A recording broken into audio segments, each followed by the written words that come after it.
Welcome to the My Journey podcast with me, Matt Johnson. Unfortunately, this week Tom's unable to be with us because he wasn't feeling very well, and we tried to rearrange the recording, but we just couldn't find a date and time that worked.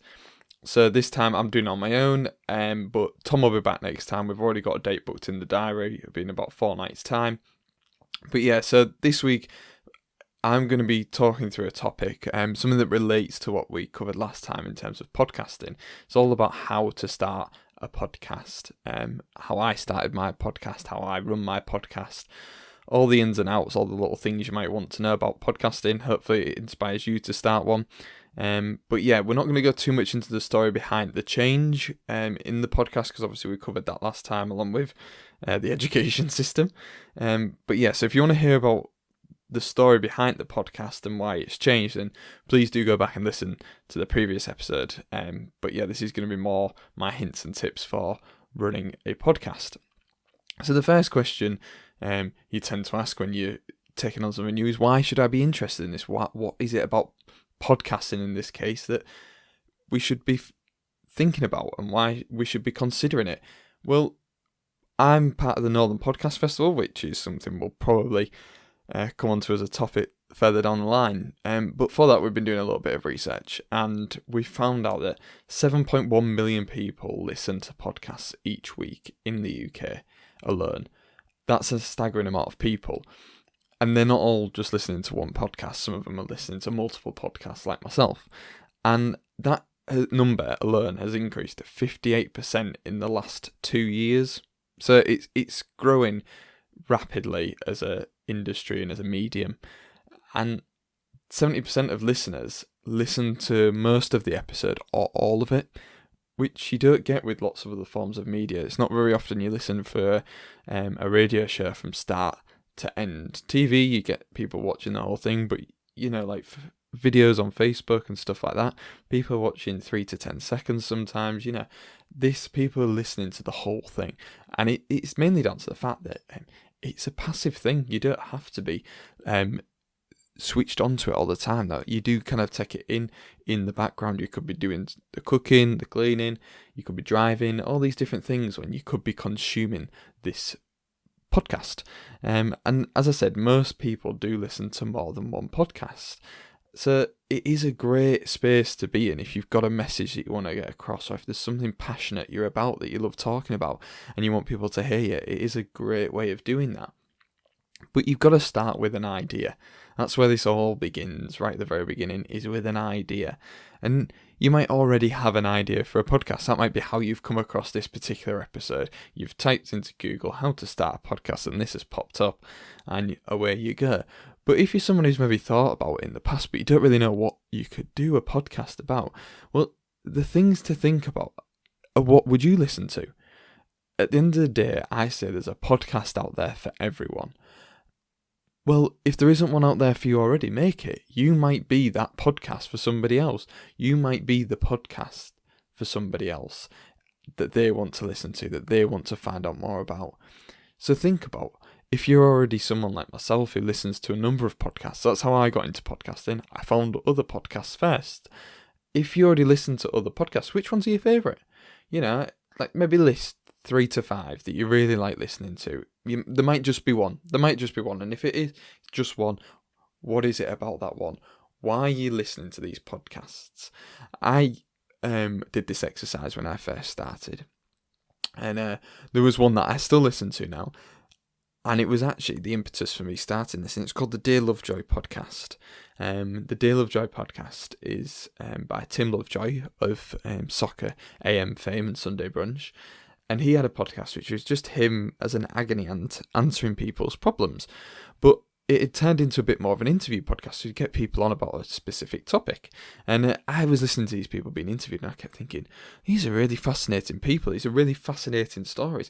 But he's not just quite going into the bit that I want to hear about. I love the whole episode, but I want to know a little bit more about that. And that's what got me into podcasting, amongst a whole other bit of backstory, which I say we covered in the last episode of the My Journey podcast. But think about, when you have these favourite podcasts, why do you listen to them? Some people listen to podcasts to be entertained. There's a couple I listen to. That Peter Crouch podcast, Tail Enders. I'm not a huge cricket fan, but I love listening to Tail Enders. It's really entertaining. And there's others that I listen to because it's within the same industry as me. It's a bit of insight. So Business Over Beers and Behind the Journey, a very similar name podcast, both by Lincolnshire business owners, sorry, should I say. And I just find it insightful to hear their stories, what they're thinking, their insight. Other people listen to things to purely be educated. You know, you might listen to a podcast about a specific topic. I don't know. There might be a science podcast, a history podcast, Dan Snur's history podcast. I don't know if it's still going, but that was huge at one point. You know, there's all different reasons why you might listen to these. Think about that, and then you got to think, why are you thinking about starting a podcast?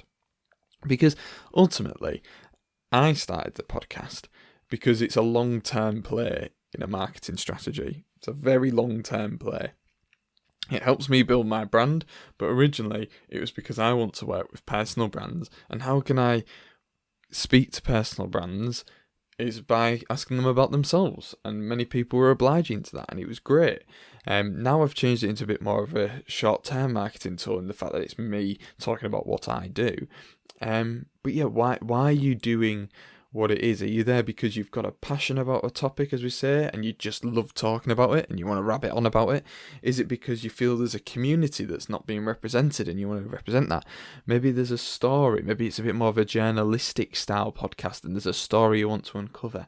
Something that's maybe you don't feel is being represented properly in the media, so you want to find out a bit more about it. But just think about why you're doing this. Some people might be doing it for commercial gain. Some people might be thinking this is the route to their stardom, their sponsorship deals galore. It's maybe not as easy as it's made out to be. But there are going to be people who make money out of this. We were on the radio the other day saying it's basically thousands of listeners. And that's what you need to make money. Not hundreds, not tens, thousands. And if you can get to that level, then by all means, go for it. That's a general rule though, because I was at a podcast festival recently. A guy there who runs a podcasting media agency kind of thing, he was saying that he had a podcast on his books that only had a couple of hundred listeners and was making more per episode than ones with tens of thousands of listeners. Because it was so niche, the businesses that are partnering with it are willing to pay a premium to target that audience. But that's probably a whole other discussion. But yeah, just think about, why is it that you're doing it? Are you doing it because you love it, because you want to make money, or for some other reason? And I will come back to that a little bit later, because passion is definitely a huge part of podcasting. So you've got your idea, you've kind of got a rough idea of what you want to do. You want to do a football podcast. There's plenty of them out there, but you want to do a football podcast.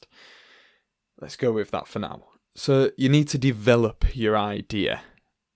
And by this, I'm saying it's a bit more of the strategy behind the idea. So we're thinking about, what will your podcast be? So when you have listened to these other podcasts, or maybe you haven't, but think about what factors are important to you when you're listening to that podcast. So do you like a 5-minute snippet? Do you like a 2-hour Joe Rogan experience? Think about these things. There's 3 things I think about. One is length, which we've just mentioned then. How long is it going to be? Because you've got to make it reasonable for yourself in terms of recording and editing, and we'll come into all this in a bit. But you've also got to think about, what is it you want to listen to? Because if you don't want to listen to it, then why would anybody else? And to be fair, if you didn't want to listen to it, there probably is somebody out there who would. But just think about that. What length is it going to be? Format. So is it going to be, as I've previously had, a one-on-one interview? Is it going to be a bit more chat showy like mine and Tom's is now? It's us two just chewing the fat kind of thing. Is it going to be multiple guests? Are you going to have 4 or 5 people on the mic? Is it just going to be you talking like it is for me today? Whatever that format is, have a think about it. Try to do something a little bit different. It might be interviewing people in the street, or I don't know, but think about that format.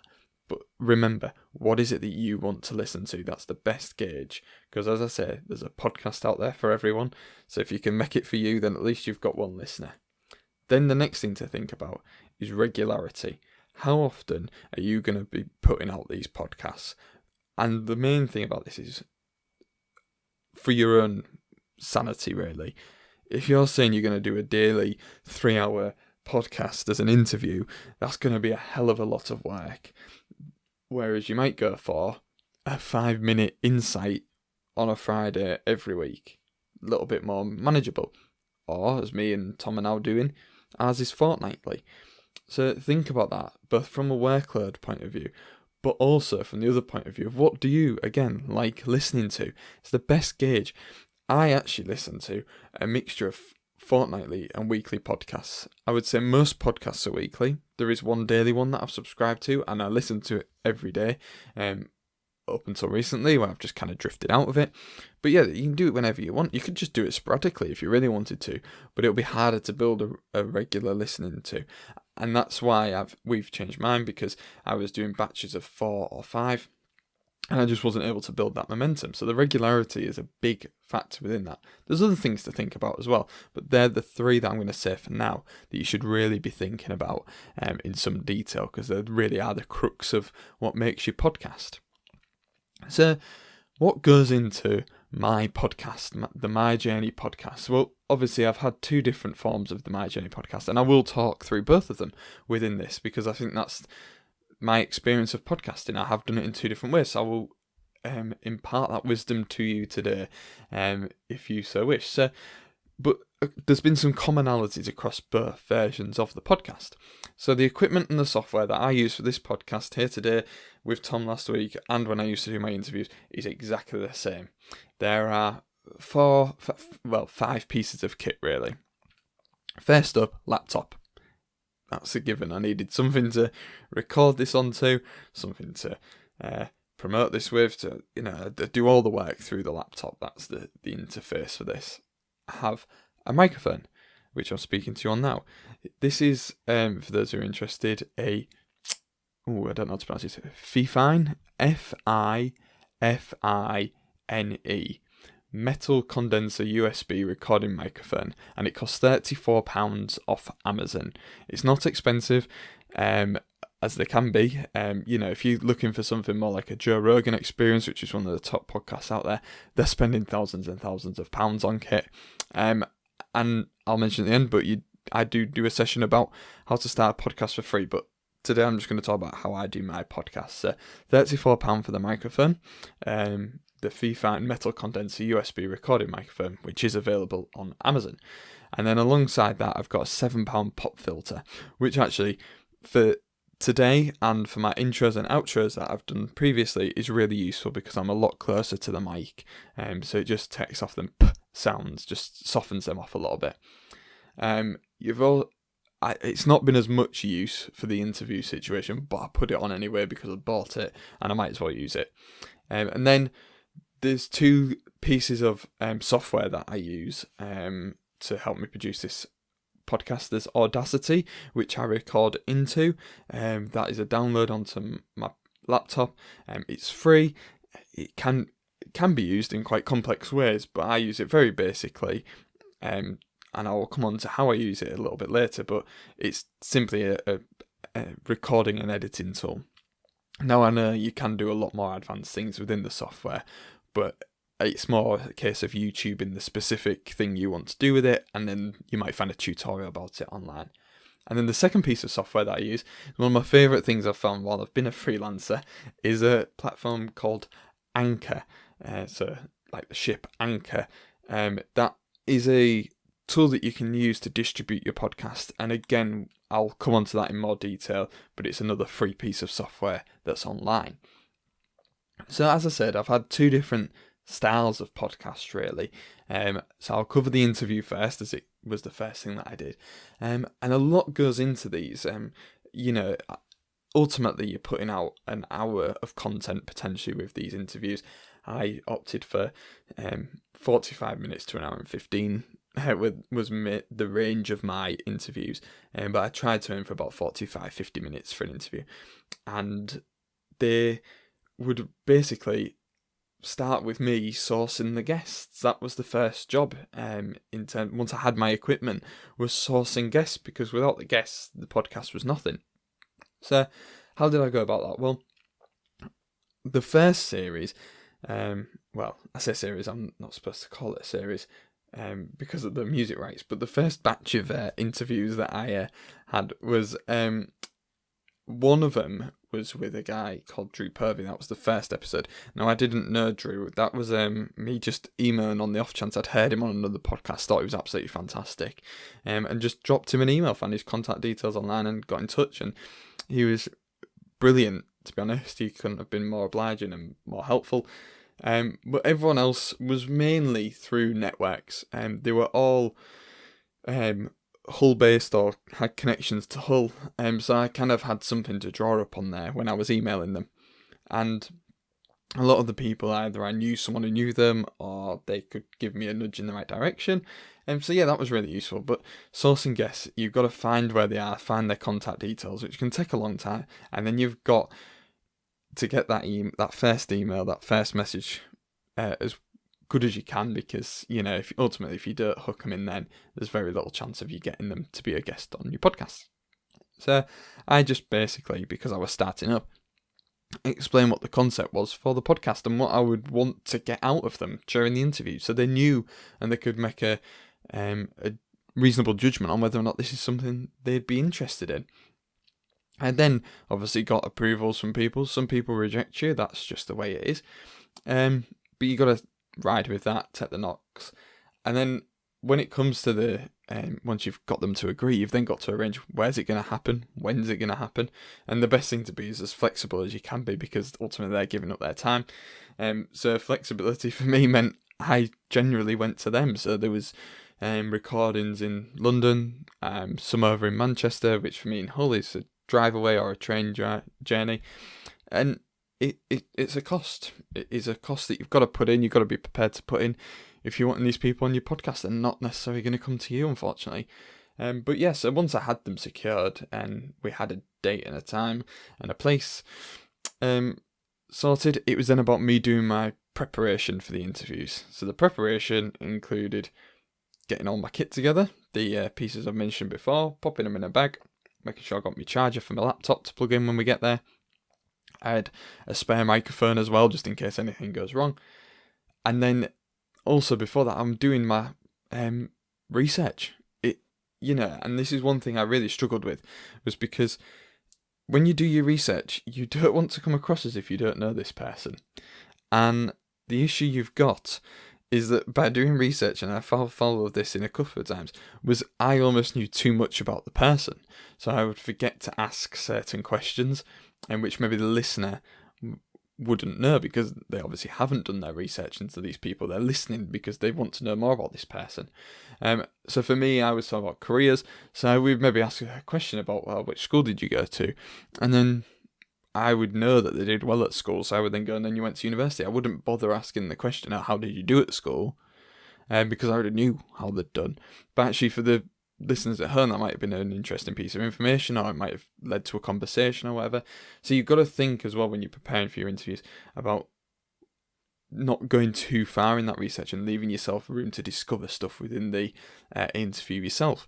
Now, you might not be interviewing someone about them personally, where I was. You might be interviewing them about a topic, so you'd want to know a little bit so you don't come across as daft. But and it is again down to personal preferences, but I would make notes. So my structure was to have a Word document which ran through their career. So we started with early life, so that was like school, sixth form, that kind of thing, and then it was like higher education or first job. Further education and first job, and then we kind of went through their career from there. But under each of them, I just have a bullet point. So it might be the job title, or something interesting I'd read about that particular time, or an award, or something like that.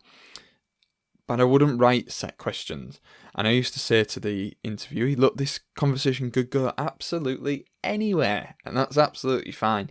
These are just a guide. These are just if we're struggling. I might go through these. We might cover everything. We might not cover anything. Whatever happens, this is just there for me. Don't worry about it. The only difference was I did have 4 set questions at the end of every interview, just to wrap it up and kind of keep some common themes across all the episodes. And so that might be something you want to do. You might want to start with some set questions, or a challenge or a game or something like that. I don't know. It depends on what your podcast is. But that just brings a little bit of structure to it. But making sure you've got a structure in your head that you're following is great. I didn't want to write set questions because it didn't really work for me. I wanted to, if they mentioned something I wasn't aware of, I wanted to be able to go off down that path and follow it. Whereas other people might just want to ask set questions because it might be a certain topic that requires that. So it really is about making sure it's right for you, but that's how I did it, was just bullet points that I could glance down at, make notes around, cross off, tick off, that kind of thing. And it was just there as a pointer for me. And I'll be honest, in most interviews I did go through everything. With some interviews I used every bullet point on there. In other interviews we just happened to go through it all. It wasn't me looking at the sheet. It just depends. And also, you will get some guests who are a lot more media savvy, media trained, maybe done things like this before. And if you get people like that, they can be great because they know how it works, they know what you're after, so they can help you out a little bit. But on the other hand, people who haven't been media trained can also be great because you might be after a little bit of a scoop, and if they've been media trained, they might be a little bit too cautious, a little bit too clued up on how this is all working, and they might not want to give anything away. Whereas if they've not had that training, they've not had that experience, they might be more likely to let something slip. And I will say that's the one thing I've found. I was contemplating whether to make it into a video as well, and these podcasts, but I actually found that by not having a camera in the room, people forgot about the microphone and just started talking, and they didn't really hold anything back, or I didn't feel that they held anything back. So, these are things for you to think about, but as I say, this is just how I've done it. And then travel, it's a big part. You've got to think about, if you're meeting the guest at 1 o'clock, how long is it going to take you to get there? How are you getting there? The costs of that, is it worth the costs of that? It might not be. So I went to London. I spent the whole day in London. I wrote the day off. I went down for the day. The ones I did over in Warrington, I drove across, so you got to give yourself plenty of time to get there. All these different things. And then the one big thing is when you get there that you'll find is the room. Now, I'm recording this in my bedroom. It's nice, soft furnishings. It's not too echoey, I don't think. You might tell me different, but yeah, it's a nice soft room. And I did some of my recordings in not fantastic spaces, some small classrooms, and it just echoed too much. But unfortunately, sometimes that's what you've got to deal with. They've given you a set place and a set time, so you have to do the interview there. You can't just suddenly go, well, do you mind going 20 minutes down the road to do it in a nicer venue? You just can't. So yeah, you've got to think about that. The thing with rooms is you want something that's either soundproof would be fantastic if you can find something like that. Some people might build a studio. I've not bothered because I'm moving around all the time. But soft, you want something soft, not too hard, not too echoey. When I went to interview Drew, and he was quite a big scoop for me at the time in terms of the calibre of guest, and I'd driven all the way over to him, and we'd said we're meeting the hotel over there, and I was sat in the bar, and it was only my second recording that I did, because I actually interviewed someone before him, even though it was the first episode out, and we were in this bar, and I was like, oh yeah, it'll be fine,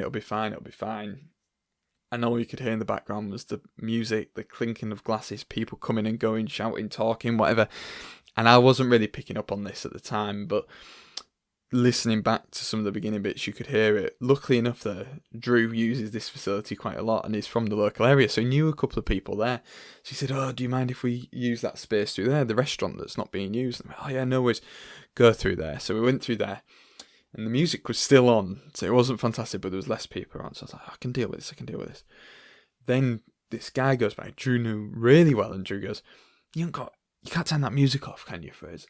The guy went, oh, yeah, we can turn the music off. Of course we can. And then Drew goes, you'd have a room upstairs we could use. Do you have a conference room? Anyway, we ended up with this conference room. It was one of the best rooms I recorded in ever, So the room can make a huge difference to the quality of your podcast. I think your mics you can spend a little bit of money on, but, ultimately, if you've not got a good room, it doesn't matter what mic you've got. So yeah, the room is a massive, massive one. And then, your interview style, you got to think about that once you're there. How are you doing your interview? Like I said, that preparation of the interviews comes into it, but are you going to let them do all the talking? Is it a conversation? Is it, there might be more than 2 of you on the mic, there might be 4 or 5 of you, like who's asking which question, that kind of thing. You just got to think about all these things beforehand, because once you've recorded it, you can't go back, especially in an interview style. You can't go back and say to someone, we recorded that whole interview. Can we do it again? Because we asked the wrong question, or, they're not going to give you the time again. They're going to say, no, that's it.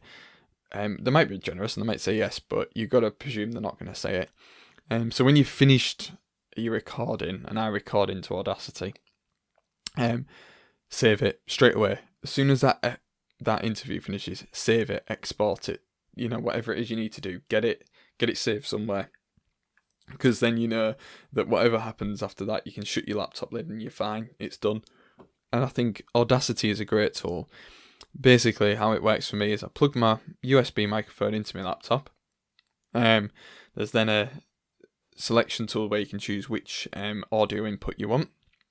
So I change it to my microphone, and then I just click the record button, test the levels a little bit, make sure we're not breaking the top and the bottom of the sound bars, and we're not too quiet, just adjust the gain a little bit. So let me just try this here. So I'm going to turn this up on the microphone, and then you can see what this is like when I turn the gain up, up, up, up, up, up, up, up, up, and then down, down, down, down, down, down, down, down, down, down, down, down. You can just test that, make sure that's perfect, and then moving forward, and just doing it a little bit again. You've got that sorted, and then when it comes to exporting it, you just export file, save as, and then you get 2 versions: one that's an editable Audacity file, which you can come back to later, and one that's an MP3, ready to go. A lot of people record using headphones. Podcasters might shoot me out there, but I don't. It's something I'm going to try in the future, but I've been okay so far. But you might want to try that, putting headphones in so you can monitor it as you go along.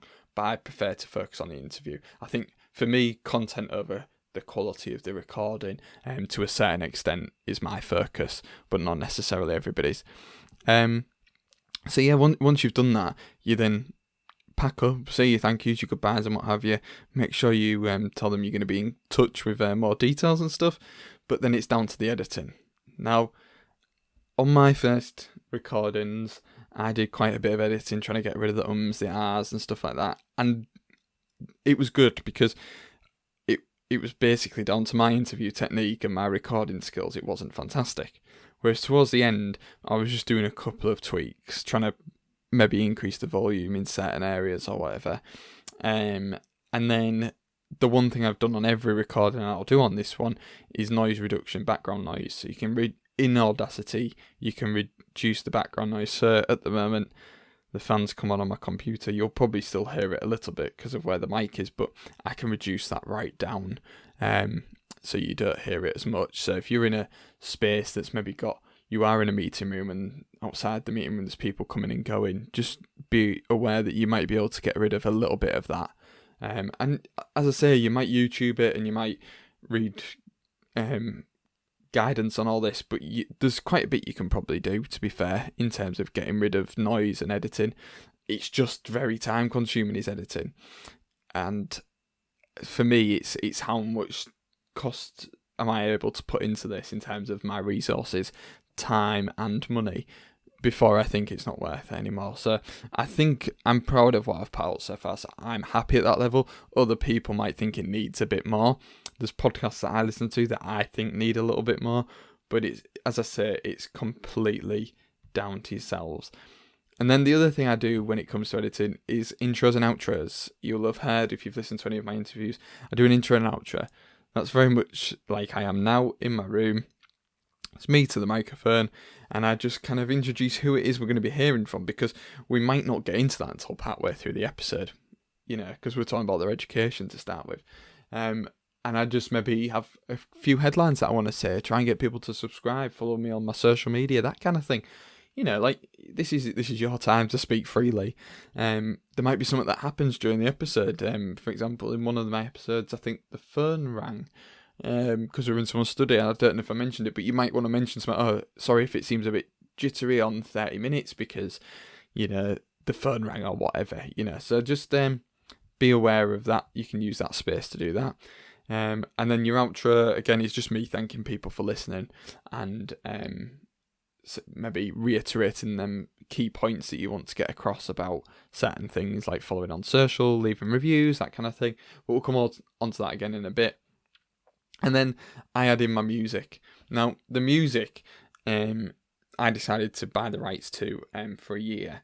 And why I say I can't say there's a series is the contract says if I do new series, I have to pay for the music for each series. So I've just never done a new series. It's all been one with a big breaks in the middle. But yeah, the music I got offline, and I honestly can't remember where I got it from. I've had a look and I can't find the email. But there are numerous sites out there. If you put, you can get free music, free license-free, royalty-free music kind of thing. Out there, if you search for it, same way images work in a similar style. But yeah, I found a site. There's loads of them out there, but I found a site, and well, it wasn't that I found the site. It was more that I found the piece of music, and I looked around loads of different places, and I just kept coming back to this one piece. I thought that's what I want.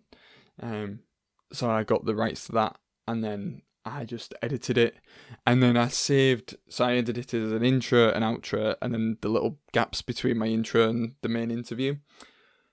But I edited them and then saved them as files, so I can literally just add them into Audacity afterwards. So I'll do my intro in Audacity as well, and then I'll file open the file with the intro music, and then I'll just copy that intro music and paste it into my my intro, and then I just move it about, tweak it a little bit to how I want it to sound. So it starts about 13 seconds in, I think it is, that I start talking into the music. So you can do all that kind of stuff and just have like a bit of a. I think what I liked about the music was that it brought a bit of a style, a bit of a recognition to what you are listening to. So if it skips onto my podcast when people are just driving along, they know what they're about to listen to because they've heard it before. And I actually found when I was listening to podcasts at times, I would hear the music for a certain jingle and a little smile had come on my face. And that's what I kind of wanted to evoke with my music, is that when people hear it, they start smiling because they know what's coming. So yeah, music is a great way to do it. And you can use one piece in various different ways. As I say, intro, interview, gaps, outros. Think about it, because you could use it. You might have gaps in your interview where you want to fill a gap, and a little bit of music can do that nicely rather than just chopping. So yeah, but like I say, Audacity is a great tool, but to really get its full value, you need to be doing lots of stuff with it and looking into it online and stuff like that, and you'll find what the bits you need. And I use it the way I use it. So we've now changed the podcast, as I say, and if you want to hear about that, listen back to the previous episode, because we go into why it's changed. In that, it's nothing too drastic. But basically, the new style is just me and Tom sitting down for a chat about a topic. And how this works is we still do preparation. We decide on a topic in advance. We WhatsApp each other, message each other or whatever. Just say, look, I'm thinking about this topic. And he goes, all right, okay, yeah. Or in the future, he might come to me and say, I want to do this topic, Matt. How's that for you? Yep, great. And then what we do is we meet up, and then just for 10-15 minutes for fun, we just discuss where we see it going, just so we're both on the same wavelength. But if it does go somewhere else, we let it go.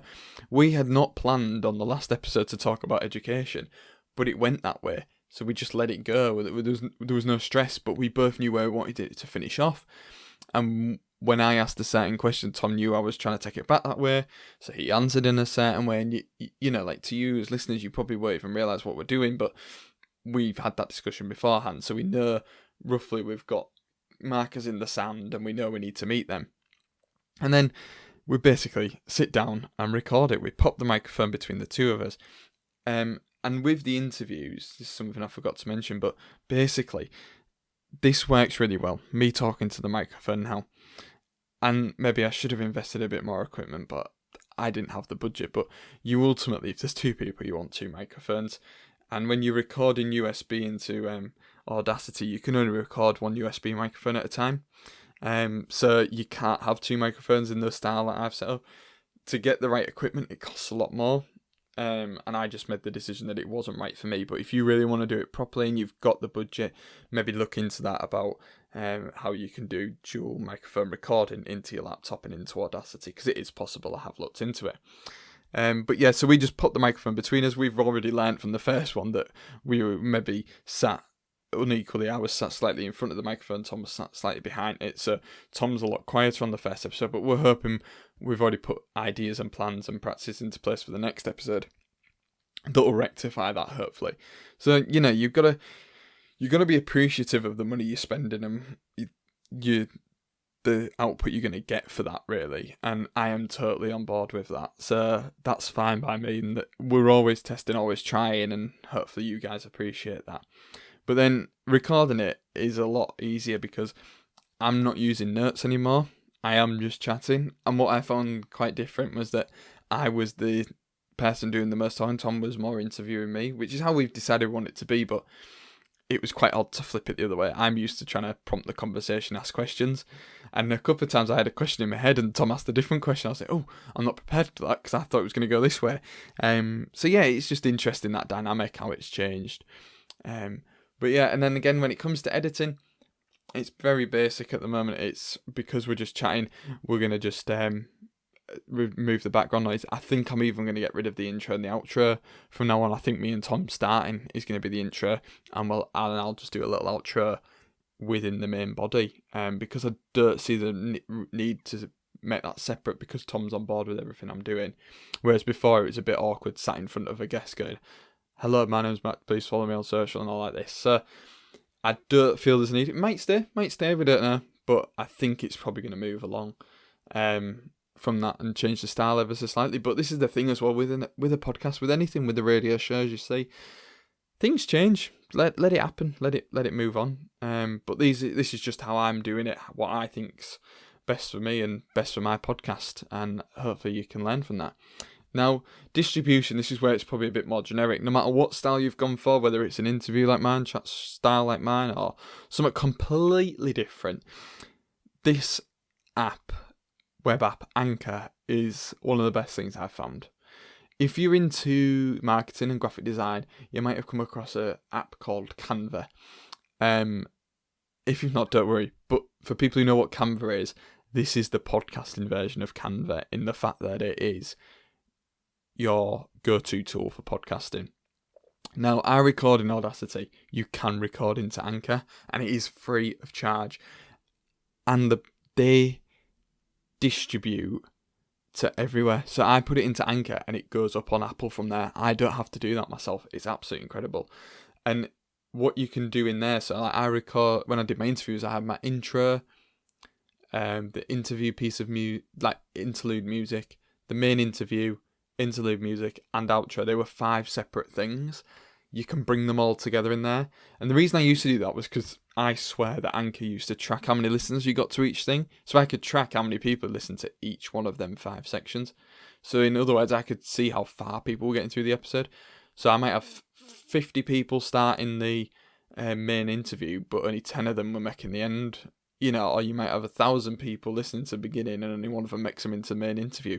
You can see where people are dropping off. That's disappeared, and I've been told by Anchor that never was a thing. So I'm not sure if I was imagining it, but I put together my episodes within there. But you can just upload one piece of audio, or you could record straight into it. If you're just doing the audio, you can just record straight into there. The other things I like about Anchor, you can listen on any device. So if you've got a laptop, a mobile, iOS, Android, whatever it is, you can use Anchor. It's a link. It's just a website. That's brilliant. You don't have to think about, oh God, I'm putting this on Twitter, and I don't know if the person's going to be an Android user or an iOS user.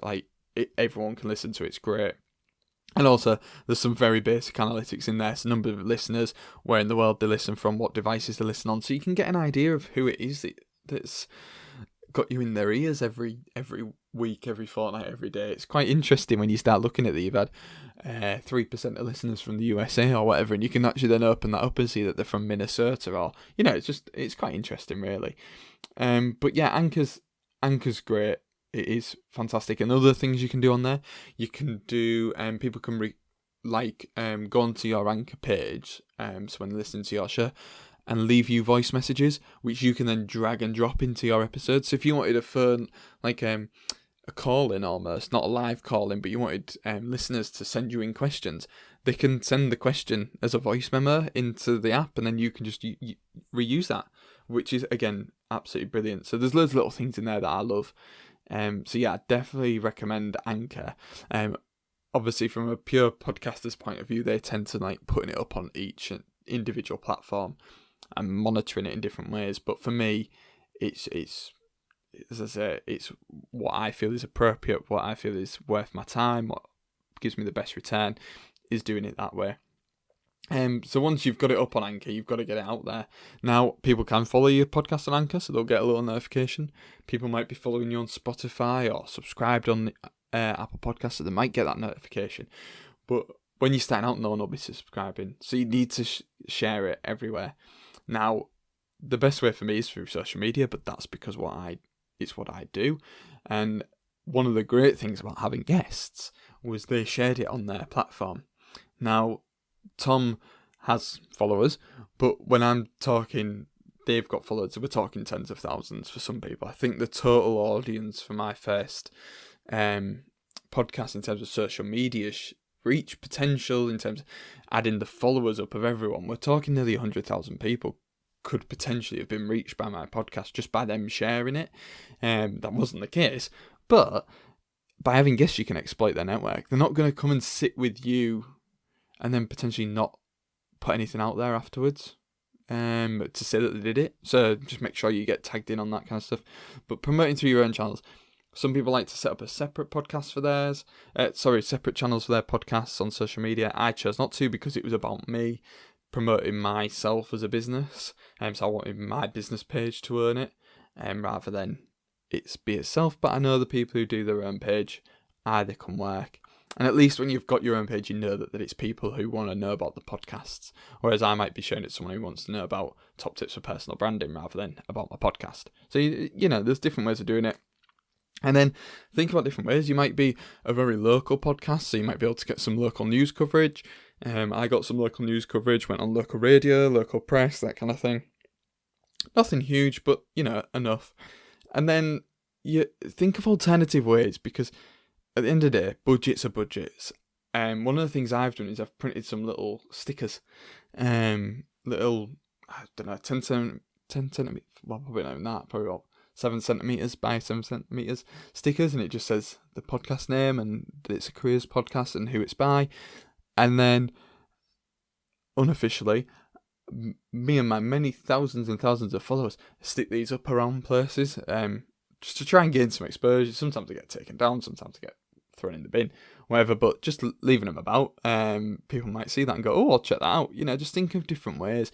But yeah, press is brilliant because you get a conversation around it going.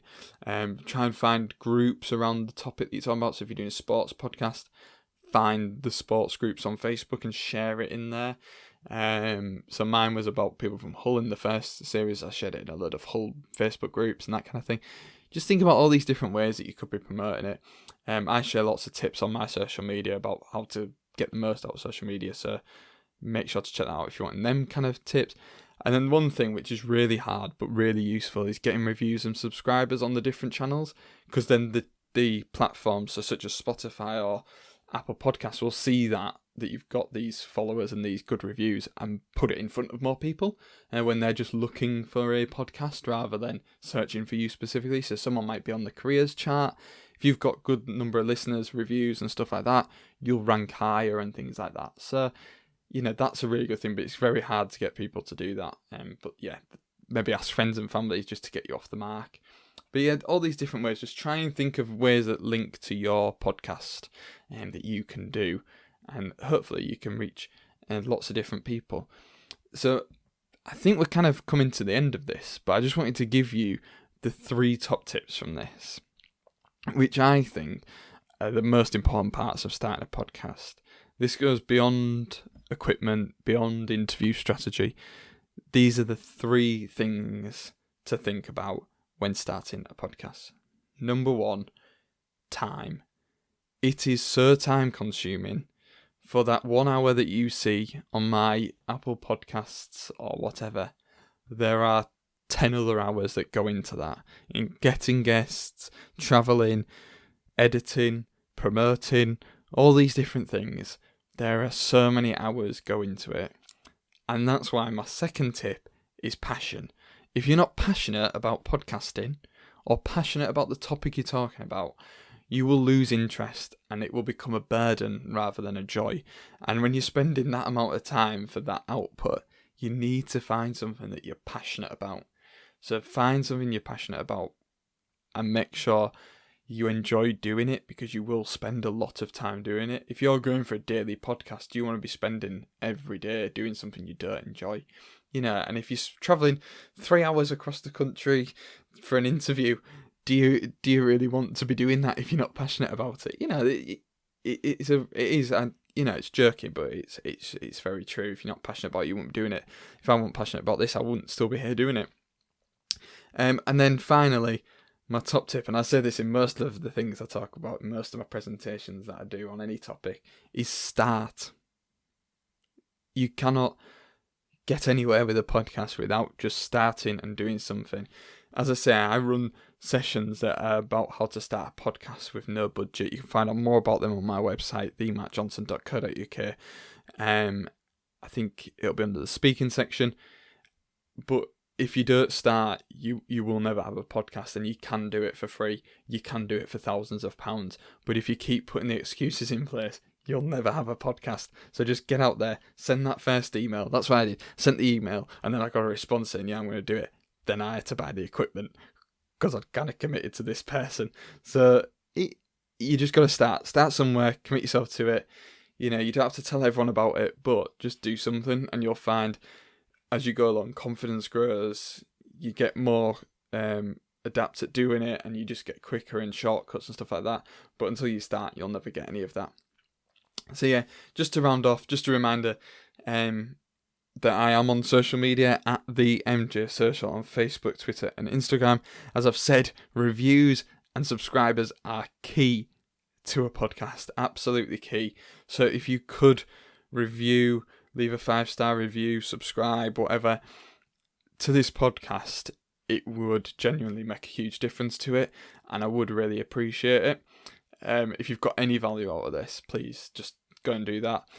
And then the final thing to say is that we're back in a fortnight, hopefully with the two of us around the mic.